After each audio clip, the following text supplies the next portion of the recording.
What did you so what did you think? What did you think of the Suicide Squad? I liked it. There was a lot I really liked about it. There were a couple things that I was like, well, that's an interesting choice. It felt like they got a little too. All right, the good. Let me start with the good stuff first. The good stuff for me was the humor. Like they just like 99% of the jokes hit perfectly for me. It was hilarious. Loved that part of it. The over the top violence and stuff that um James Gunn is known for some of his other works outside of Marvel was there, and it was great. I said it was like Um, Super and Guardians of the Galaxy mixed into one movie. sure, sure, I agree Yeah. with that. And then, but the one thing I will say is that at some point they got a little too. It felt like he got a little too enamored with jumping back and forth between time.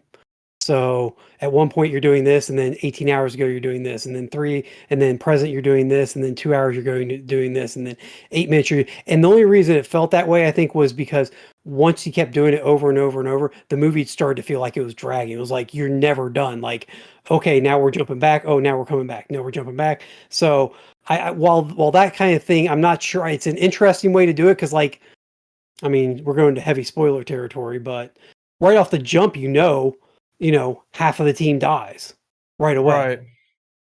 Like Yeah. they wiped out half the team within the first 10 minutes of the movie. Yeah. Well, honestly, as far as So, deaths go, I was like kind of surprised of how early like Boomerang, like the returning characters went, you know? Like I was trying to think though, like Boomerang really the only one that besides Harley and Flag that came back? yeah. I was like, 'cause that's what I thought. And I didn't remember anybody else, and I just watched the damn movie. But I figured they would have kept him around like a little bit longer, and then like some of the new guy, all the people in the fucking trailers die in the first 10 minutes.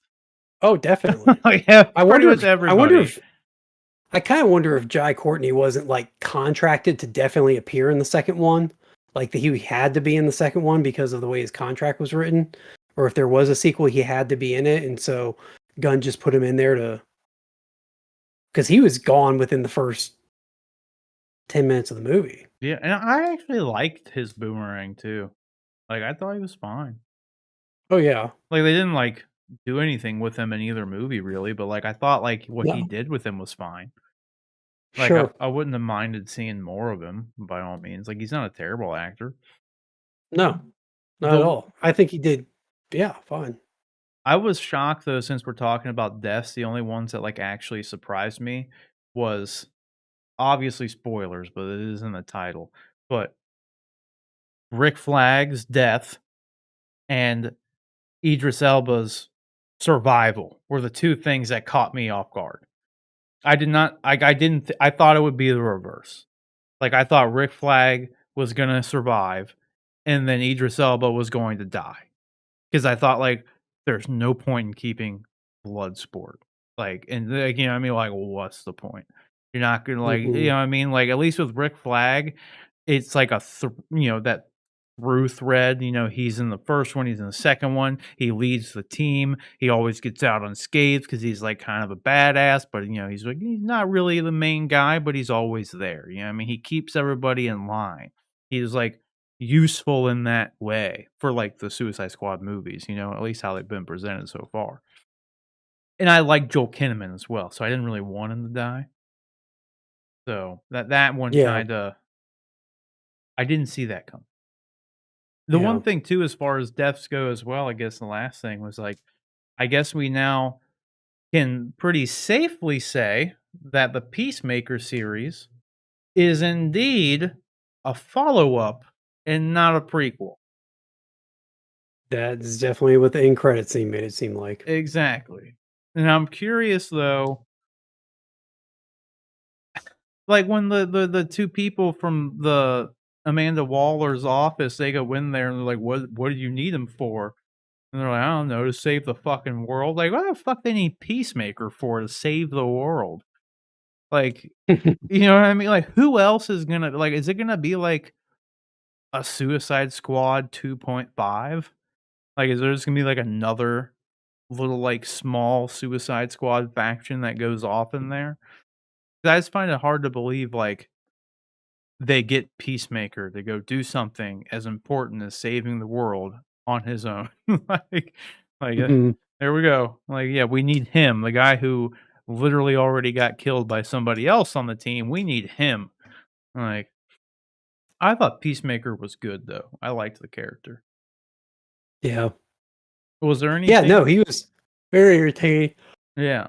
I really did like the way he, quote, unquote, "died" with a small bullet. I thought that was a good Mhm. touch because that was like Yeah, it the flip of what they had talked about yeah, earlier. exactly. So I thought that was really good.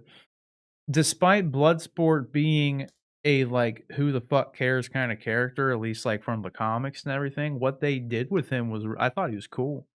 Idris Elba was great all the time, but, like, I wish they would've explained what the fuck his tech was, though, because like, when he starts pulling out these, like, guns and they just, like, fucking Combine and yeah, like, it's like, what do you got, like, nanotech, like, quantum realm technology? What the fuck is happening right now? You just pick up these things and then it just fucking turns into shit. Like, what is it doing? Like, I feel like they literally did that just to make him be cooler than what he is. Because I don't know if he has anything like that in the comics. I'm 100% unfamiliar with Bloodsport in the comics. So, like yeah, I think just about everybody is. exactly. Polka Dot Man was really cool. I thought you did a good job with that, Oh, making him he was cool. good, yeah. And then, like, him seeing his mom everywhere was, like, really good. Thought that was funny. Mhm. Starro was even good. Yeah. Starro was Yeah, it cool. was about as ludicrous as you would expect to see a giant starfish crushing Mhm. a city. I thought it was good.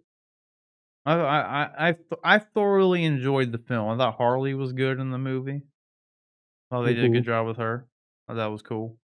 I liked the little, like, after she kills the dude and she's escaping from that whatever, that building, they had, like where the, like, the flowers and shit come out from behind her. Oh, yeah. I liked that because it, like, to me, at least the way I interpreted this, and I might be wrong, but it's like that's like she's fucking insane, and that's what's going on in her head as Oh, the whole yeah, scene was yeah, it's playing not out. blood and violence. She's Yeah, it's like she's creating, like, almost artwork to her. exactly, like, Yeah. that's what was going so I liked that. It was, like, Oh, yeah. visualizing what she sees in her head, so I thought that was kinda cool. It was a nice way of doing that anyway.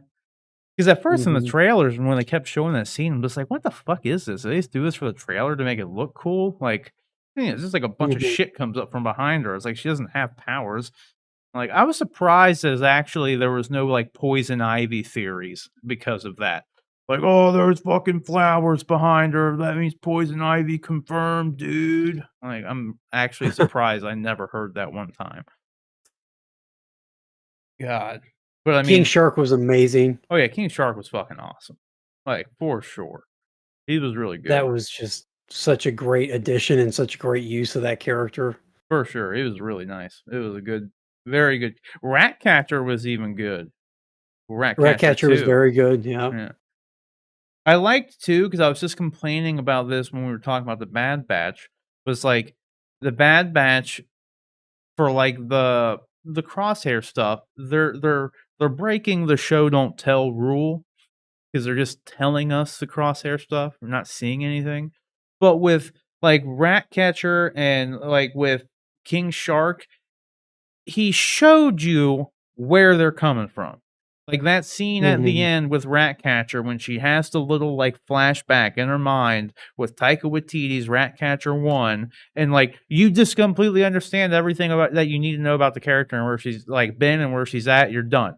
It took Yep. all of 30 seconds and you saw it, you didn't have to be told anything, and you just get it, and you go.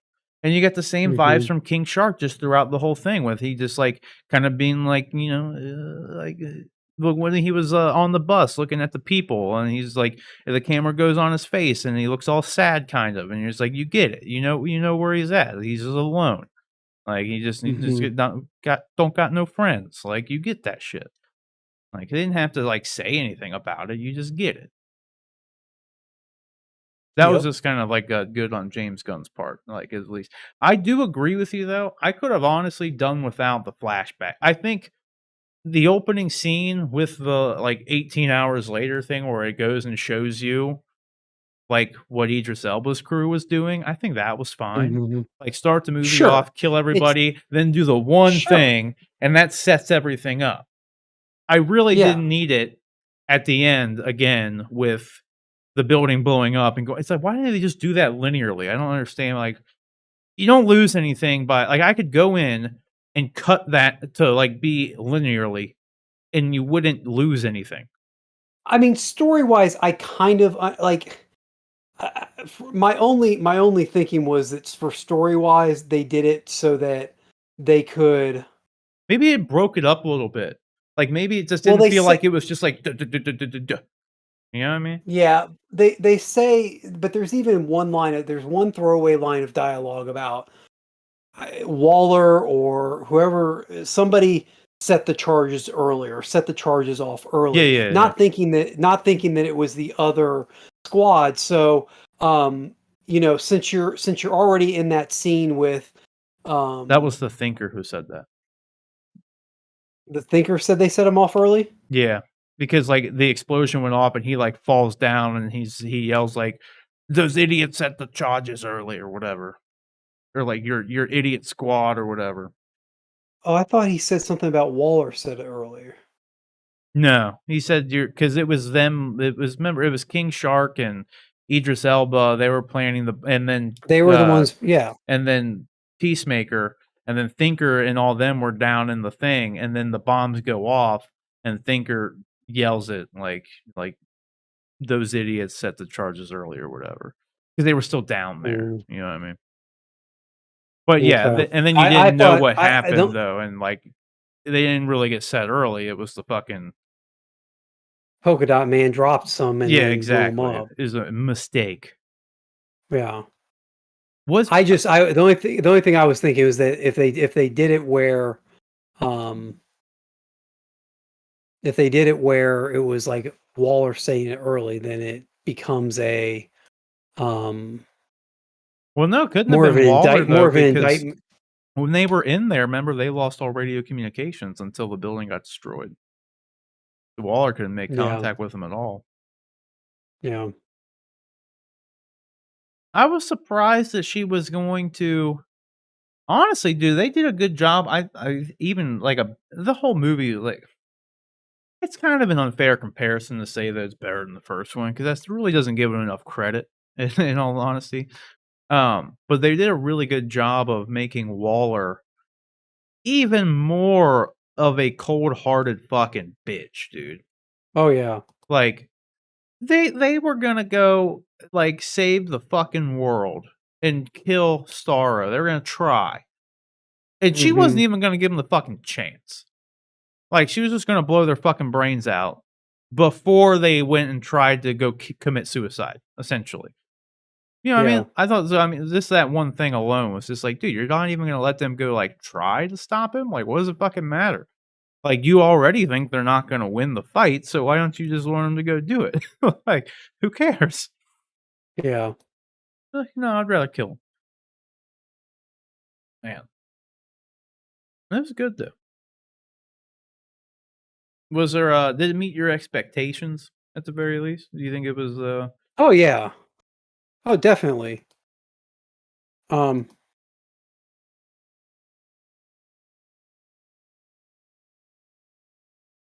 where would you rate it amongst the DCEU films at this point?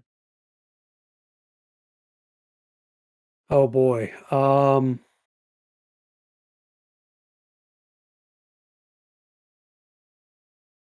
Dude, HBO Max is running like crap right now. Um, DCEU. I don't know, top 5 probably.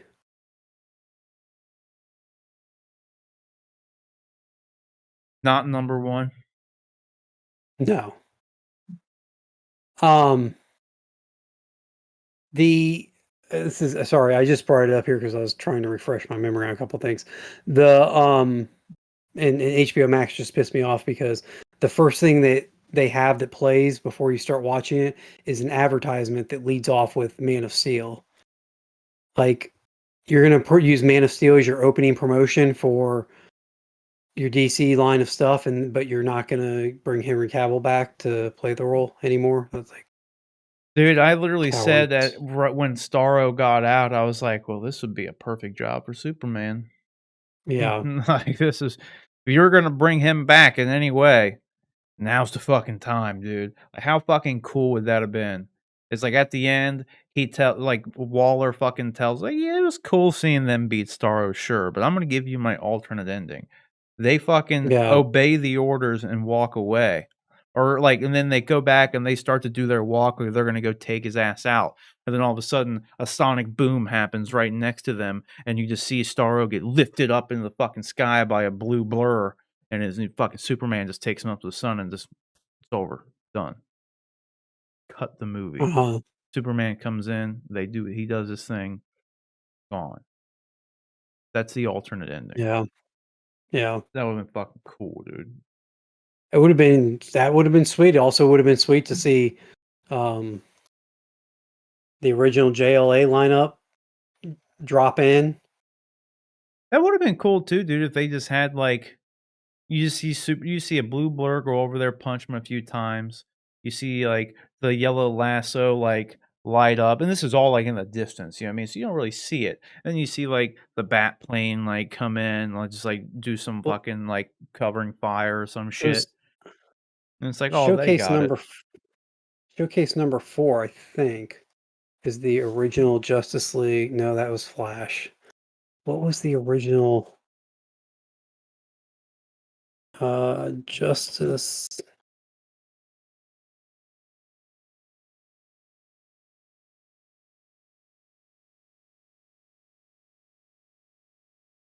Oh, it wasn't Justice League of America. Oh no, Brave and the Bold. That's okay. Brave and the Bold 28, first Justice League. It was against Starro, and it was Green Lantern, Aquaman, Wonder Woman, Flash, and Martian Manhunter. All characters that they have in their universe right now, all that could have shown up to Yeah. defeat Starro. Like that would have been a cool. You know, and that's what I'm uh, saying too, if it would've just happened, like, off camera, like, Sure. out of Like a hint at focus. them coming in. Yeah, well, Yeah. literally, you have the whole setup to where, like, Bloodsport walks away, but then he changes his mind and he starts walking towards them, like that whole buildup right there. But then that's when the JSA, JLA come in. You know what I mean? You just hear the Yeah. sonic boom come in, like a fucking the bat plane comes in and you just see it like from their perspective, however far away they were, the camera just pans up from behind them and you just see it all happening there. Because it's not a Justice League movie, but then it's just like something that connects it to the world, and it's fucking cool. You know what I mean? Like, it's like, fuck yeah, dude. It was like Superman came in and they fucked him up. And that's all you need to see. And then you see it on like the TV screens and stuff they started showing where, like, they beat it, but really it was like the Justice League came in and because then it would also show that, like, the Suicide Squad got no fucking credit because the Justice League came in and cleaned up the mess, you know what I mean? So then it kinda even goes for the lore of the Suicide Squad being black ops, no one even knows they're fucking there kinda thing. So it would've worked both ways in all honesty. Hmm. There's an article. Gunn spoke to the Hollywood Reporter about whether DCEU is still used internally at Warner Brothers Studio. And his quote is, "Yeah, it is. It is sometimes. Yeah, I think there's definitely an I." Gunn said, "I got a lot more of it after the Suicide Squad was made, frankly, because they're really just trying to make everything fit together much better." It's interesting that they're still using that. I know, especially because, like I said before, they never even came up with that shit themselves. They just kind of accepted it. Hmm.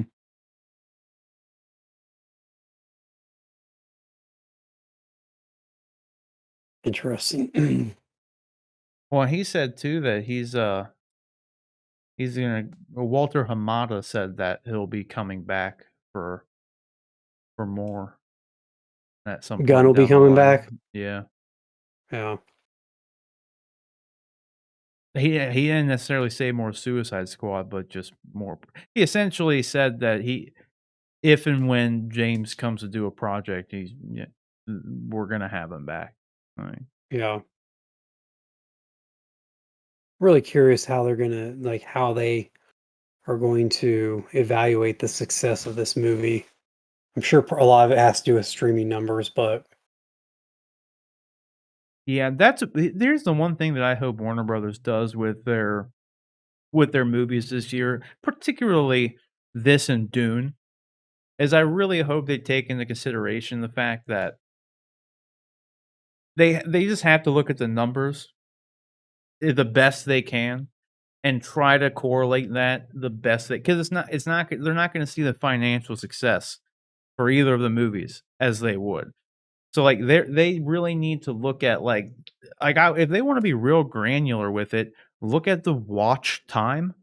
Like, make sure, like, to 'cause I mean, to honestly justify the full expense of doing more and seeing how much value would be in making another $150 million movie to go on a streaming service, you'd wanna look at all the analytics you possibly could, but I think one of the best ones that you could really take away from that is the actual watch time, because then you could correlate that to 'cause, on Netflix, like, a while back, they changed a view to being, like, fucking 75 seconds or something. Like, if you watch sure. it for a minute and a half, they count that as a view. And like I said Yeah, before, when, like, an autoplay kinda thing happens, like, you get up, go take a piss, and the next show started playing, they'll count that as a fucking view, and it's like, "No, I didn't mean to even start watching that." But if they actually wanted to correlate and find value in, like, spending that much money. I think watch time would be the best way to go about it from, like, at a very high level, because mhm, that would more correlate to somebody buying a movie ticket, like, watching the entire movie. Like, how many people watched the entire movie? Because then you could roughly say at that point, that was a $15 spend. That was the price of a mhm, full ticket. 'Cause if you watch, like if someone watched it for, like, 20 minutes and then that account never went back to finish it, safe to say they're probably not gonna go watch the next one in the theater. And now sure. if you actually go based off, like, full runtime watched, that's really the best metric you're gonna get.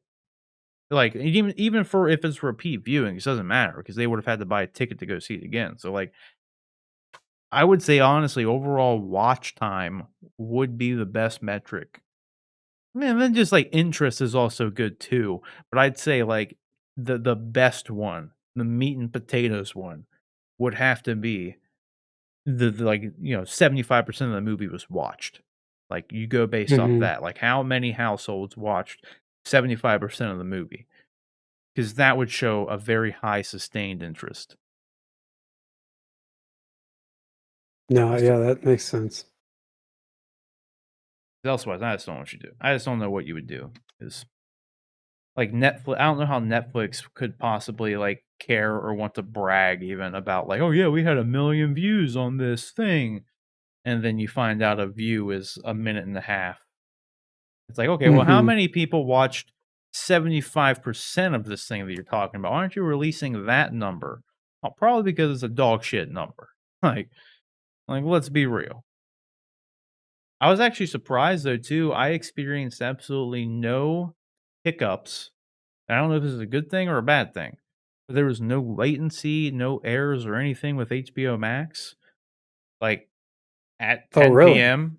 Yeah, like, so, like, I don't know if it's, like, I have, like, gigabit internet, so, like, obviously, like, I'm not gonna experience any issues on my end. So that with them, it's like, okay, did they fucking put in a couple more load balancers and, like, really get their servers, like, up in a good place to support a lot of viewership? Or did no one fucking watch it? Like, you know what I Yeah. mean? It's like, is it really only one of 2 things that could happen there? The thing is, though, I will say, I'll give HBO a metric fuck ton more credit than I would anybody else because they've dealt with very high volume before because they have shows like Game of Thrones that everybody in the world fucking watched. right when it fucking came out every week. Mhm. So they have a much better server infrastructure, I would imagine, than like a Disney Plus does, because Disney Plus like fucking breaks when that shit launches. Yeah. What do you think of Weasel? I mean, he's a hilarious gag. That's Yeah. all he is, though. It was hilarious. I mean, I I was honestly thought he was kind of fucking gross, dude. really? Like, yeah, he did. The entire theater was cracking up. Like, I mean, that's one of the things that I think that's one of the things that might get lost for some people that don't see in the theater is like just the communal experience of like a whole theater erupting in laughter because some of the jokes like had the entire like when he I mean, we already done spoilers, so whatever. When he falls into the water in that opening scene and he can't swim, and somebody's like, "Did anybody check to see if Weasel could swim?" The entire theater was just cracking. I mean, it wasn't a full theater, but it was. I don't know. There were probably 25 to 30 people, and every single one of them in there was laughing. That's good though. That's good. I didn't think But any of the yeah, jokes were bad or anything, but I didn't really laugh out loud about anything. The only time I even like actually like kinda laughed vocally was something I saw in the trailer, and it was when King Shark ripped the motherfucker straight in half. yeah, That's when I laughed. I was just like, "Jesus, that was good." yeah, And even Freya was just like, "Whoo." Like, I was just like, "Yeah, yeah. No, he got him." I cracked. I cracked up at the end too when she was like, "I'll be your friend, Milton." He was like, Yeah, that was "I'm good. not Milton. We just had a 3 hour conversation about that." That was good too. That was a good one. There were a few like that. John Cena showing up in his tidy whities was Yeah, that was hilarious. good. Oh man, yeah, there was quite a few that got the theater where I was at least going. It was definitely a good movie. I'm excited to watch it again, honestly, because like, Sarah didn't watch it, so Okay. I'll obviously watch it, when she's ready to watch it again. I, yeah, I'm excited to watch it too. I also want to see if maybe the pacing plays out better for me the second time around because I know it's coming. Like I said, the one thing that was off for me was like like I kept thinking, okay, so this is going to be like this is the end of it. They've jumped around, now we're at the end of it, and then no, you jump back to something else, and then you jump to something else, and so I was like, okay. There were some pretty inventive scene transitions. They almost put like title cards on different sections of the movie. It felt Um, very much like a comic book. yeah, and it did some interesting things with those. I thought it was nice that they let him, get away with doing some of that. It made it pretty good. Yeah. Like, I thought those were interesting, like, creative choices in the sense that, like, it's kind of risky at times because that's the kind of thing that would pull you out of the movie, because it's, like, reminding you that it's a movie, like, Yeah, explicitly reminding you that this sure. is not a thing, you know? So, it was definitely an interesting choice to, like, go that route with it, but I think it worked for the approach. I guess the approach It worked for the material. it was so over the top though anyway Yeah, with exactly. everything that I don't know that this is not the kind of movie for me at least that I get wrapped up into and I'm like I don't recognize that I'm watching a and I think this is the perfect kind of movie for that matter to use a character like Starro in because you're not going to Yeah. get like just the absurdity of a giant starfish walking around crushing a building is you know That's the thing, lends like, itself honestly, to I that. don't think Starro would have been all that good in a full-on, like, dramatic Justice League No, movie. I don't really think it no, would it have would worked as well. unless you keep it off screen for all but maybe the last part, and then you've got to go really like I think you've got to go really dark, almost like King Kong, Godzilla type dark scenes, so that you're not really you're hiding how kind of like well you're hiding how absurd it looks to see a giant starfish walking around a town. Well, and honestly, too, there's really, like, not much you could do. And honestly, though, you could do some interesting things, like, morally, I guess, with Starro because, I mean, obviously, they didn't give a shit, and if you think about it, everybody that got the starfish on them, they just killed them. Yeah, But granted, they did show, like, explicitly, like, But they were dead once already, right? exactly, once they get the Yeah. starfish on their head, they're fucking dead. So, there was really, I guess, not a whole lot you could do, like It's funny, there's a lot of tweets about it right now, and I'm just kinda looking at people's reactions, and it seems like completely split. Like, people either love it or they hate it.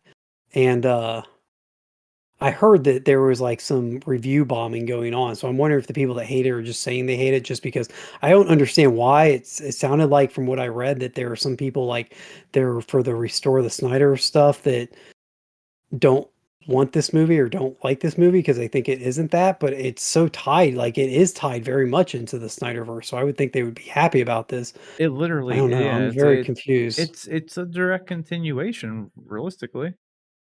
Yeah, Like, literally because you had, like, Harley and everybody in it, like, it's a direct continuation. They even reference it. Like, they literally reference the previous events. So it wasn't yeah. even really like a soft reboot. It was like, "Oh, no, that stuff happened."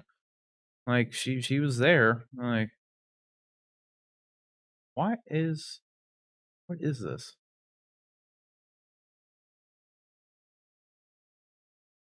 There we go. I mean, it's at a 92% Oh, yeah. still. That's pretty good. Is that Critic? Yeah, and it's at 88% audience score, verified audience score.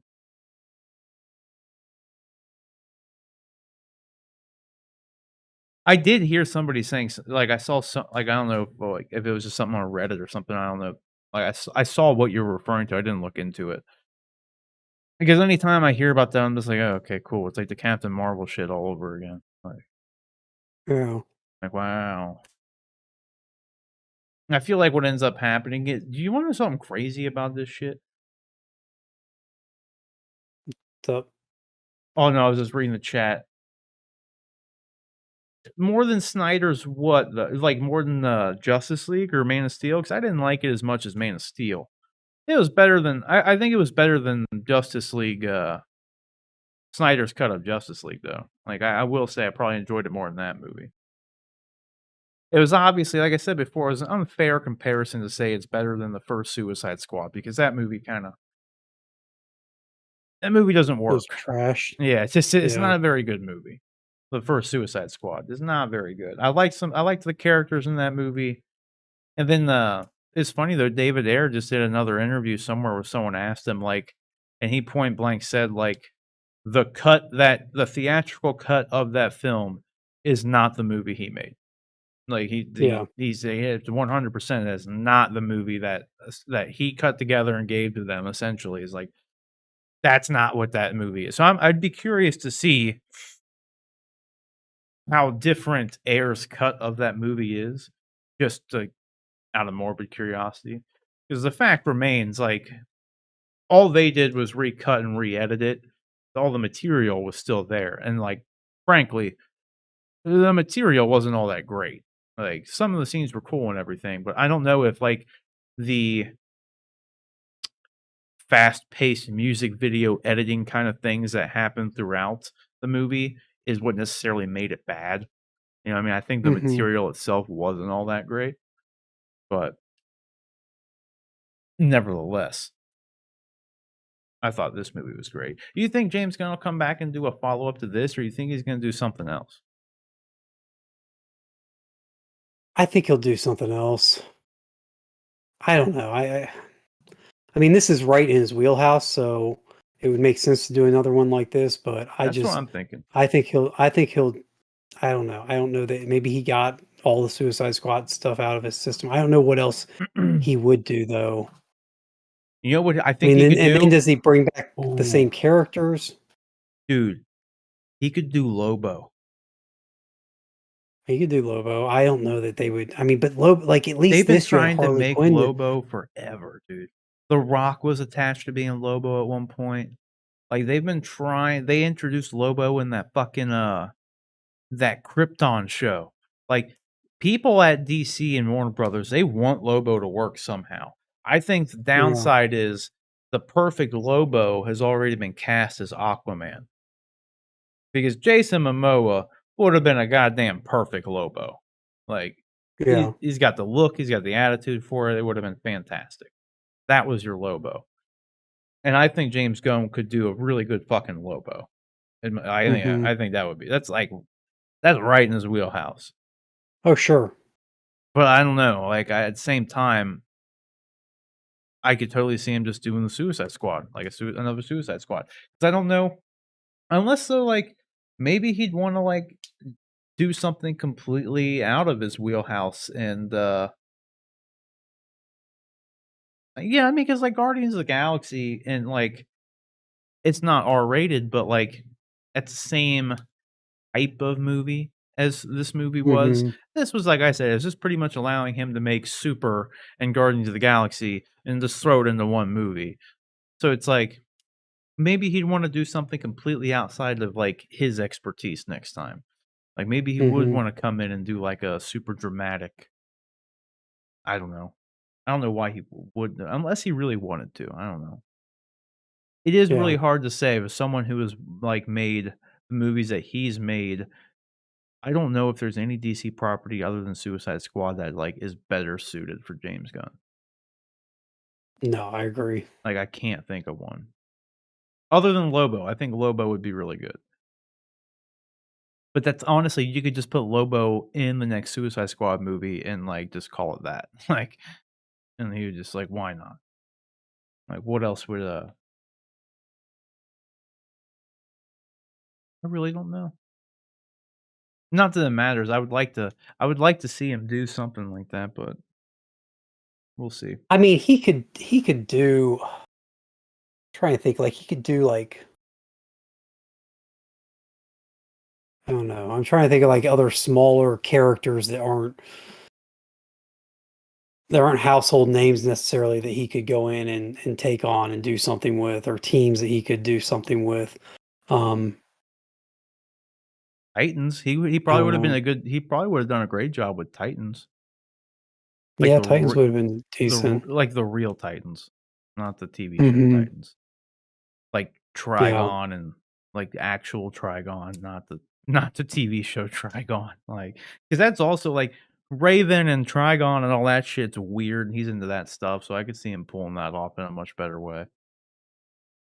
Yeah. He could do, what's the Justice League, the 1980s. He could do a funny take on the Justice League from, like, the '80s. Keith Giffen and, can't remember the other guy's name, did a run on Justice League that was very tongue in cheek. It featured Booster Gold and Blue Beetle and Batman and Guy Gardner, and it was kind of like Justice League but with the C team with Batman on it. It was a great comic series, but it was So it was like the also Brave and the not Bold, your. TV show, Yeah, the except cartoon one. kind of, yeah, yeah, sort of, but more comedy thrown in. Like, you don't normally think, you think of Justice League as like an epic, giant superhero battle type comic, and this was not. This was more Yeah. like That's what the Batman Brave and the Bold show like was, dude. It was a, like, straight was up it? fucking comedy, yeah. And, like, they had, like, the I guess Elastic I didn't Man watch a and ton of that. Yeah. yeah, that was a funny show. Like, it was not serious in any way, like, Guy Gardner was a staple. I'm remembering the show correctly. Like, I know it wasn't a very serious Demetrius, show. Giffen and Demetrius. It was called Justice League International. It featured, who's the team? Batman, Booster Gold, Blue Beetle, Doctor Fate was in there, Guy Gardner, Shazam, Martian Manhunter, Black Canary, Mister Miracle, and Doctor Light. Yeah. And the famous scene from that comic is in, like, issue 3 or 4. Guy Gardner is mouthing off, and Batman punches him, knocks him out with one punch. And it's, like, been memed to death in the comic book world ever since, Hmm, because he just lays him out. that's funny. Oh, boy. Whatever he does come back to do, I'm excited for it. I'll tell you that much. Mhm. After seeing that, that's the one thing too I will say is, like, as much as I'm down for anything he'd want to do, like, obviously, I wouldn't want to have him come in and not do something like this because he's so good at it. You know, like, just Mhm, doing, like, this ridiculous fucking Starro and, just, like, Polka Dot Man and like, the way he was able to come in and do, like, just take these characters and, 1, make them likable, make them interesting, tell a mhm, compelling story, but then also have, a however many stories, starfish walking around, blood and guts everywhere, like, I want more of that, so, like, I don't really know what else you could do to have that still happen, like, in whatever other project. You can't make a Batman movie and have that be your basis for it, you know? Like, it just sure, wouldn't work out that well. So I'd be hesitant to see if, like, any other thing he would wanna do, or at least that they would yeah. wanna do, because I don't think he would do anything that he didn't wanna do by any means.